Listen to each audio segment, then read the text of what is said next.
Hello students, பிரவேசிக்கால Tamil செக்ஷனில் 50 மார்க்குக்கு இடம் சுட்டி பொருள் விளக்கு மட்டும் போடலை ஸ்டூடெண்ட்ஸ். அது மட்டும் இப்போ பார்த்துடலாம். இம்பார்ட்டன்ட் மட்டும் தான் பார்க்க போகிறோம், எல்லாமே பார்க்கல. இதை மட்டும் பார்த்துட்டு போனீங்கன்னா உங்களுக்கு 10 மார்க் ஈஸியாக 2 நீங்கள் அட்டன் பண்ணலாம் ஸ்டூடெண்ட்ஸ். இதை பார்க்கலாமா? தெய்வமே எனக்கு இவ்விதமான வாழ்க்கை தரலாகாதா அப்படின்னு ஒரு கேட்குறாரு. யார் கேட்குறாங்க அப்படின்னு பார்க்கலாம். இதான் வந்து கொஸ்டின். தெய்வமே எனக்கு இவ்விதமான வாழ்க்கை தரலாகாதா.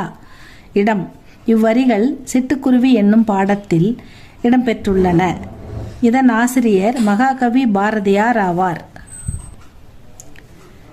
சிட்டுக்குருவியின் சுதந்திரமான வாழ்க்கையை பற்றி குறிப்பிடும் பொழுது இவ்வரியை உரைக்கிறார்.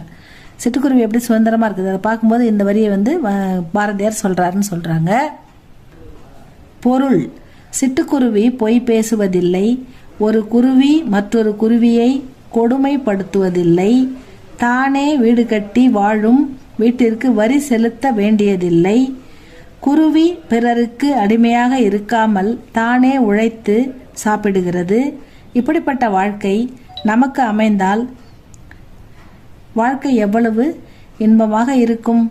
இறைவா, இப்படிப்பட்ட வாழ்க்கையை எனக்கும் தரக்கூடாதா என்று பாரதியார் இறைவனிடம் வேண்டுகிறார்.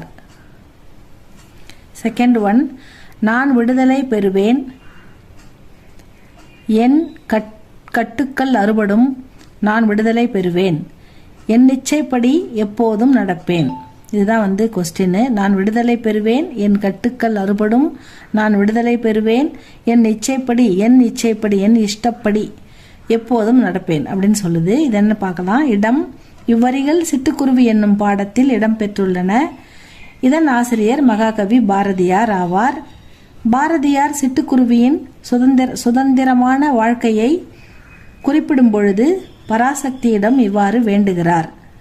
பொருள்: பாரதியார் சிட்டுக்குருவியின் சுதந்திர வாழ்க்கையை கூறியவாறு நானும் அடிமைத்தனத்திலிருந்து